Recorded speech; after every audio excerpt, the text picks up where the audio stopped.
aniga magacaygu waxaa la dhahaa Dr. Ali Ibrahim, dhakhtarka indhaha Isbitaalka Lions Eye Hospital. Assalamu alaikum wa rahmatullahi wa barakatuh. Today we are here in at Lions SightFirst Eye Hospital, Eastleigh branch, which we opened about a week ago.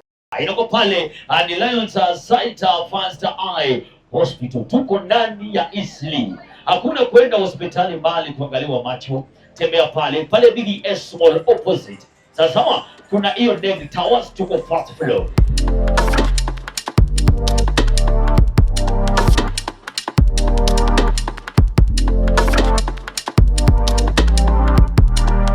Kama uko na shida ya macho, siku ni leo.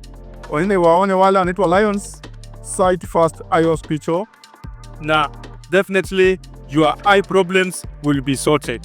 Pale ndani wananchi, kumbuka tuko na laboratory yetu. Sawa? Pale ndani tuko na mashini zote za kufanya scan. Hiyo unataka kufanyiwa OCT scan, sawa? Hiyo ni beacon results zinafanywa wapi? Pale. Ukiwa jamani pale macho kidogo ni wale watu wa diabetic eye problems tunaangalia. Iwe ni pediatric eye problems pia tunaangalia.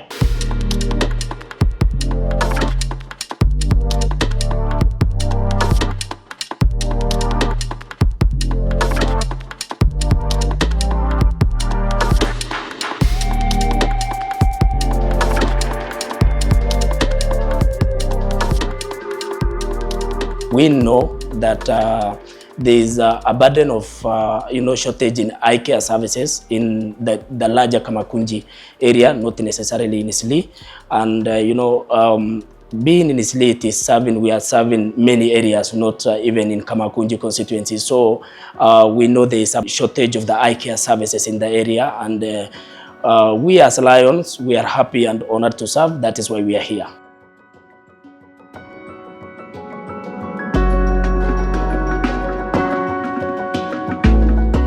At Lions SightFirst Eye Hospital here in Eastleigh, we do comprehensive eye care services. That is from screening the patient. Some of the eye condition doesn't mean that the patient come to you with a pain or something. So when I say the comprehensive screening, means that even a normal person can come in and we check a screen and give the feedback whether the eye is normal or need any intervention. So that is comprehensive eye screening, diabetic care center, even eye surgeries, laboratory services, medication for people who need medication, and optical services.